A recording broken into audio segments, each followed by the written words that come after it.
Hello and good morning to you all, and welcome to another video. Thank you very much for joining me today. A big hello to all my regular subscribers and viewers and new subscribers, and don't forget to hit the like and subscribe buttons when you finish watching the video today. I hope you will. Anyway, what have I been up to? So yesterday I stopped procrastinating and I thought, let's populate the platform. That's what it needs. So this is what I've been doing yesterday. Been adding these figures to the platform scene. As you can see, they're all fixed in place. I've also added these static platform lights or street lights. They're a Pico product, and they've been around for a long time, and they're on many people's layouts out there, and they are quite nice if you don't want to have the trouble and hassle of installing real working lights on your platform, which is what I had on my old layout. But I didn't have the resources to do that this time, but I think that looks okay. I'm quite happy with that. Over on the main platform slab, we've got some passengers over there, quite a lot actually over there. I might add some more even to create a rush hour, but not sort of London Waterloo on a rush hour day. It's a country scene, so you don't want too many people, but just enough to give the impression of it's the morning peak and people are travelling to work or to somewhere nice. One of the things I would say, a little tip, if you don't know this already, again, if you do, I'm not telling you how to suck eggs, but my videos are aimed at every aspect of the hobby in terms of capability. It's not about professional techniques or people that are highly skilled. It's for the beginner level as well. So this is just a little tip I'm generally going to say out there, is when you're putting model scale people on your model railway layout, certainly stations, try and group them in realistic scenes, i.e. if you observe how people bunch up together in real life and observe a station scene, how people interact and how people stand, try and remember that when you put your figures down, because it does create an extra depth of realism. For example, we've got mum and dad over here. The little girl's holding dad's hand. She's in a school uniform, so she's going to school. Another school in a different town that's far away from this one, so she'll need to catch a train. And mum's talking to dad about the dinner last night, about whatever she's talking about, but they're having a conversation, you can see. If we move on up, we've got this couple here. There's two ladies talking there. She knows her from one of the streets down where she lives, and they're having a conversation about something. That couple there, obviously, she's obviously saying goodbye,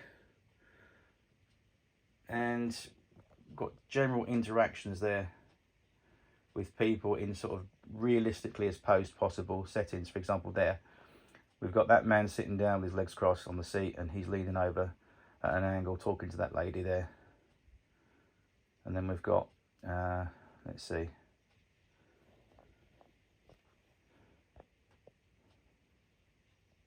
yeah, those two gentlemen there that are sort of mid-pace walking.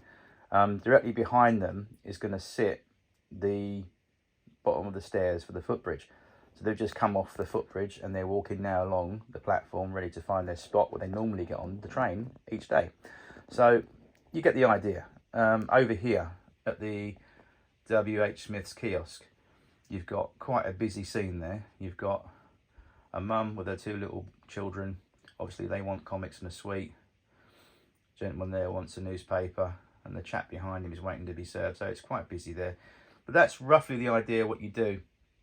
Over here, for example, we've got this gentleman hailing a taxi. Just got off the train, needs a taxi. So we've got that scene there, which, by the way, that's a new scene. If you're not, that's something else I wanted to show you today as well, really quickly. In this scene, excuse my finger, this scene here, that really was bare. It just had a couple of trees sitting in front and nothing. So what we did, we added some station fencing, excuse me, along the edge there, and then we added some wheels, cobble sheets, and that is a Hornby item there, which I've repainted. It's the Hornby station halt little building shelter, building whatever it is, shelter, station halt shelter I call it. that's been repainted. I did that last night. And that now lives there. And that acts as our bus shelter. And also there's a little office there, which would be for the taxi rank, taxi drivers to go and get a brew. And also bus crews use that as well. And that little forecourt is going to be where our buses pull in and swing round and go back up the road past the goods depot. And now they can navigate the road properly because as mentioned, the coal staves that used to be there, the coal staves, they've gone, and the road surface has been done and painted. And they can now go past that and then turn up into the road and across the level crossing when it's open and safe to do so. But yeah, there's a little story. So level crossing, down the road, turn right into Station Road. They can stop at the station, drop people off, and then they can go to the bus terminus, which is their little bus stand, swing the bus round, get ready for the trip back, have a quick cup of tea, use the facilities there, and back out. Also, we added the station fence in here. It looks very basic, but it's the Airfix bundle that I got on eBay. It came with the platform fencing, so I've reused that and put that along the back edge, which I think improves that a bit. Again, we've added some fence in the front there, obviously, to keep people safe from the railway. Also, a little idea I've come up with as well is I've added some more trees on this area here.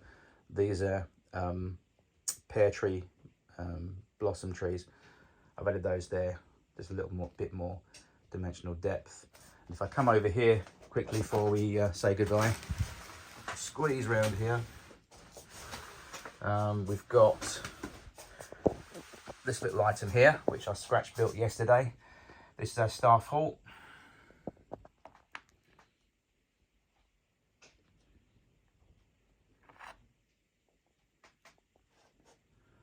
And I scratch built that out of lolly sticks and leftover bits from an Airfix kit.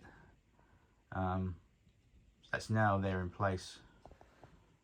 So we've got a staff halt there where staff can wait there for a pickup. If they're taking a train or they want a lift, they can request to stop there, which comes off the depot shunt onto the main line, which comes off on there. As mentioned, there's no buildings out today at the moment because I'm going to set that up shortly and do some running, so there might be another video to follow this, but I just thought I'd get the layout on the tables today and to show you what I've been up to, and also a different angle because you don't normally see this angle, not normally in my videos. You normally see it from the other way, like from this end, but I think it looks pretty good. And as you can see from that shot there, yeah, it looks better, I think, with people, much better. Anyway, that's that. Oh, something else I'll show you before I go. That was it. I've put some grass in this area here. This area was quite bare. Again, it was road surface grey in that area.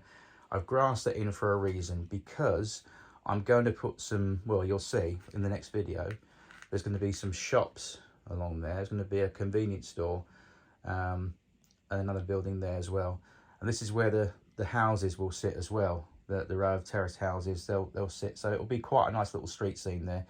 We even got old Fred there, not Fred Dibner, his other brother Fred, who's the road worker. They're digging a hole there, they're fixing the cobblestones there, so I thought I'd put that in as well. Little silly things, but little real things that you'd see in real life. Obviously, if I had more space, I'd really go to town. I'd build a proper sort of northern style, Coronation Street style street with cobblestones and loads of houses and a little 1950s corner shop there. I'd have a lot more things I could do. But again, with the layout, sadly, this size, you're very limited in what you can do. Obviously, I wanted a double track layout with the passing loop. So that's taken up quite a bit of space in this area.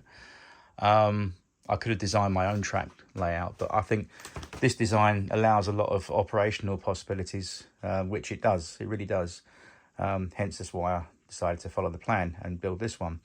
Anyway, the next video I'll upload, there'll be some trains running, buildings will be in place, and you'll be able to see more functionality of what I've been talking about. Anyway, I hope you're having a great weekend. Take care, stay safe, and I'll see you guys and girls in the next one. Take care. Bye-bye.